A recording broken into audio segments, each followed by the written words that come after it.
Welcome to the heart of the Bear Factory. I am Rob Johnson, and this is Positive Impact, the show that talks about teddy bears while making teddy bears with a purpose. Joining me on the show, as always, for episode 3 is Jerry McLean, the CEO of the Bear Factory, and Jimmy Banish, Chief Operating Officer. Welcome, gentlemen. Thanks, Rob. So we're back for round 3. So for listeners that might just be jumping on this train right now, we had episode 1, which did a really good job of going over the origin of the business. Jerry, how you founded the company and started it and where that vision came from. Episode 2 went into a lot of the finer details of the product line and how that has evolved. Today I want to talk about the customers. A business that's been around roughly 25 years has certainly evolved over time. So Jerry, I want to start with you. When the business first formed, what was the initial customer base that you were going after? The industry was very driven by brick and mortar stores, inline stores, what they call A, B, and C malls. The malls at that time were driving a lot of people. Compared to the industry and the world that we know in the United States, the malls are way down in traffic. So a lot of those inline stores, brick and mortar stores, have all closed down. So that was probably about 50 to 60% of the business at that time. Then you had the part of kiosks coming in, which were what we call mobile, but very mall-driven in the center of the malls rather than the brick and mortar, privately owned stores in the malls. And then it went from there into the private placement. The private placement is where people would, come in, get a machine, and start going to mobile settings, different themes, different things like that. We also, really set up a tremendous amount of theme parks all over the world, in the first few years. That was a very big, a big revenue generator at that time. And a lot of those companies, changed in 08, 09 when the recession hit and, the market, crashed. A lot of that changed, and now it's really evolved into where Jimmy starts taking over, through the marketing and his expertise of the social media side. Okay, so fair to say the first 10 years were mall dominant, theme park dominant. So the market crashed in 08. Was that the point where things started to change and the market changed, or was it something else? It was a drastic change. Okay. Our business changed to the tune of about 65% of the business was lost, and then we had to regain and really look at the footprint that we were in and on at that time. And since that time, Jimmy's come on, and since that time, he's really done a magnificent job at moving it in a different direction. So Jimmy, going over to you, what ways has the business expanded into different, we'll say branches, so to speak, compared to just being in the linear fashion of the malls and amusement parks? I'd say the biggest innovation that we made came in 2019 with our Vortex stuffing machine line, where previously, Jerry's when he was selling stuffing machines in the early mid 2000s, you'd have units the size of this table. They were all air compressor operated. They had really cool caboose merchandising. You could drive them around theme parks and things like that, but they were very big and cumbersome and took a lot of maintenance. Where in 2008 or 2018, 2019, we had a stuffing machine model. We call it the gumball machine. It weighed 40 pounds, could break down into 2 pieces, and someone could put it in a car and take it somewhere. It just was really inefficient, though, with regards to how many animals you could stuff with it, how quickly you could stuff with it. So we started to design and develop our own machines called the Vortex series, and these were all focused on not using air compressors. How fast can we and efficiently can we stuff an animal, but more importantly, how mobile is it? And rolling out the Vortex line just opened up a bunch of doors, because now you could take a stuffing machine that was the size of this table. now has a 3x3 footprint, and you can actually start to pack it in a mid-size SUV and go places, go to fundraising events, birthday parties, small private events and things of that nature. So that was like the first. It was very unintentional. Like we had a stuffing machine. It was similar to a competitor of ours who was also carrying something similar. We had a different, they had like a one-stage motor. We had a two-stage motor or something like that, like as a differential. And we just wanted something better. And through that process, we unintentionally opened up all these doors through the stuffing machines, and have really continued to focus on the efficiency of those, where you can stuff an animal in 6 or 8 seconds or less. We have full mulching systems that are all enclosed, where you can fill your machine in 60 seconds, and then immediately start stuffing again. Your fiber yield, so your cost per unit goes down. So there's just all these things that we've done, and it's really like, oh, that sounds like a cool idea, we should do that. Or if someone was complaining about this, and we're like, how do we fix that? So it wasn't intended to like expand our market share specifically in new avenues, but more just like enriching a product and solving a problem. Yeah. And many of the other machine makers out there, they all went away. And so when we started to control our own destiny in-house, that was what I would consider the big change. Yeah, 2020 really broke the back of a lot of smaller plush companies that were kind of around, build your own plush. So that probably took out half of our competition, I'd say. And then the stuffing machine makers too, they just kind of went away. And now we've brought that all in-house, so it's really like manifest destiny as far as what we're doing with that. So that was a big move, was bringing the machine building in-house. Yeah. So at what point in the business's history did it move from being transactional to relational? And what I mean by that is, I know you guys have always been a relational company with your customers, but at what point did the customers start relating with one another and that community aspect started to build and grow? I'd probably say, I think in 2019 we started our first Facebook group page called The Den. And it was more like we were having a lot of conversations with customers, and a lot of them were saying, do you have I have this problem. Do you have, what do you think I should do? And it's like, I don't know. Like, I unfortunately don't have an answer for this. Well, do you know somebody who has ran across this issue? And it kind of turned into, we need to find a place for everyone just to kind of like, congregate and talk and share ideas. And so, so in like 2019, I believe it was, we started The Den.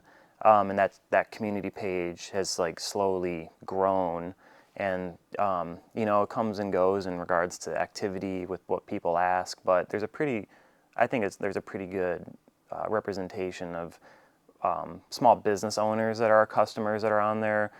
Our more corporate accounts, they don't engage necessarily. They have their own stuff that they're focused on, but the entrepreneur who runs across, all these issues that you run across being a business owner, it's a great place for them to congregate and meet.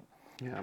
When you guys are talking to potential customers and people that are going to wholesale through you guys, is that a part of the pitch, talking about that community, talking about the user base that you have that is effectively making it, you have basically a built-in support network through everybody that's representing the Bear Factory?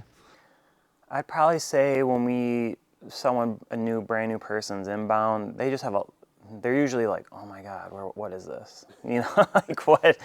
Tell me more. And so it goes from talking about products to service to stuffing machines, and then there's a lot of like, can you help me get my business up and running? And it's like, no, we can't. We can supply you, but we do have a great community page where people bounce ideas off of. And so we don't lead with it, but once they start asking the right questions and they kind of, start to ask more business specific questions on how to run something. Like we're not here to run your business. We are here to offer you the best possible product, to make sure that you have that product on time when you need it, watch market trends and introduce new items. Like we can help you look like a champ when it comes to the experience and,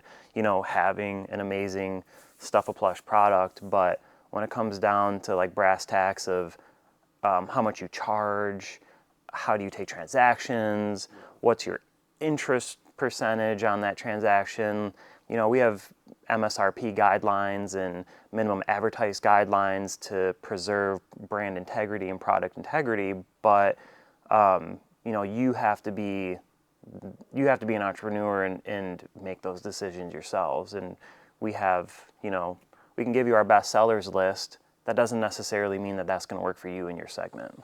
Then you get the customer that comes through, they're new, or they may be in the industry for a little while, and they find us and we're going to do $1 million right out of the gate. Yeah.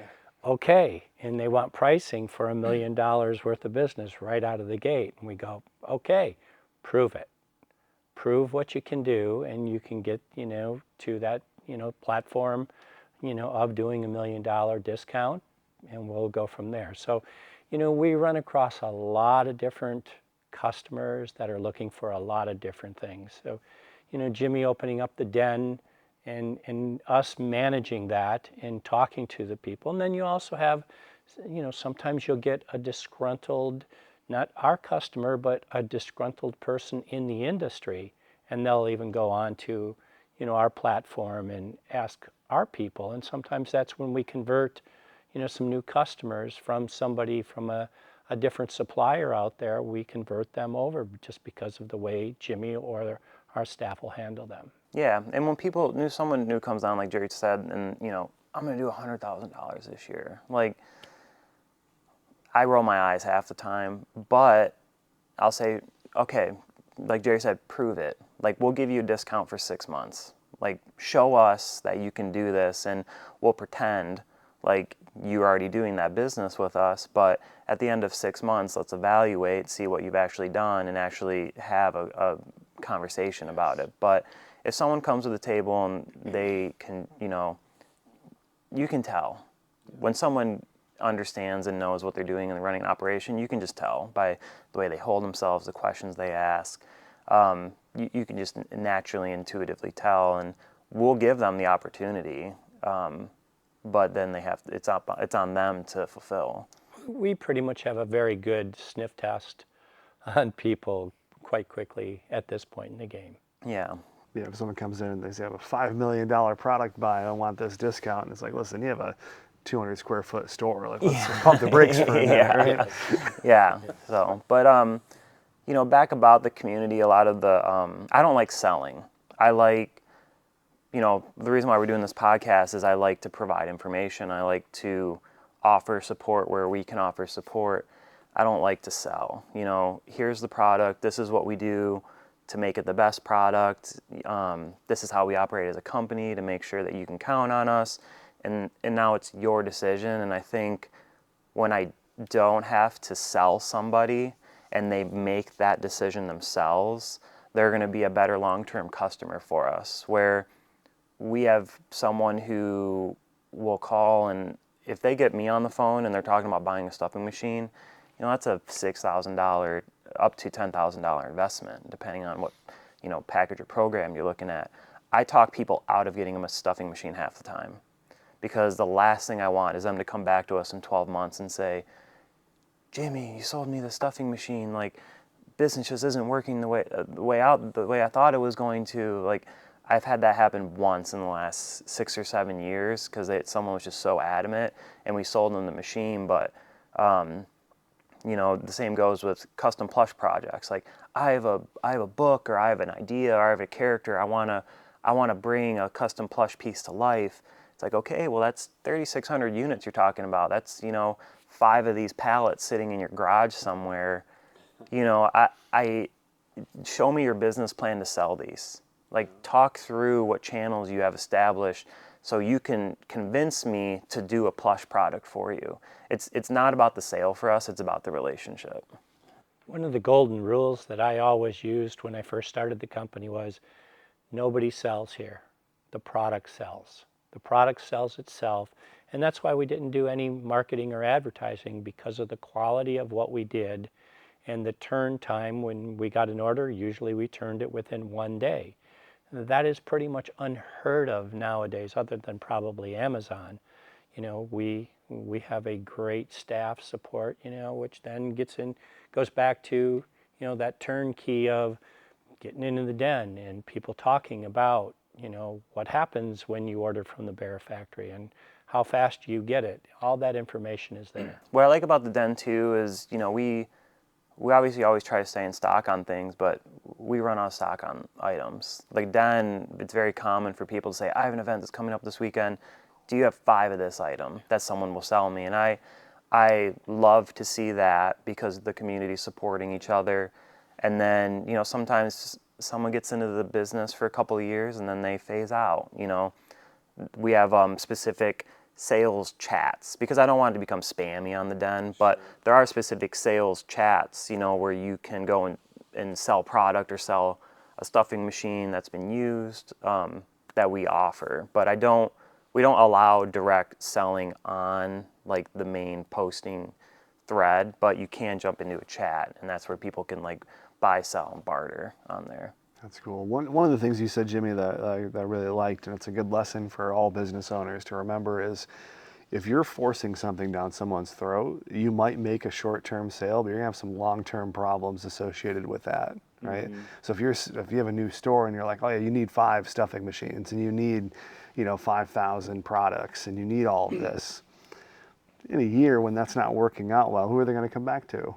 And that's the whole idea. If you're consulting, if you're serving someone over selling them, it's going to make for a much better long-term customer. We just had that happen with a new amusement park that we brought on in the spring. We, went and set them up with a stuffing machine, did some training with their staff, and they called us this past week actually, and they said, we need another stuffing machine. And it's like, do you?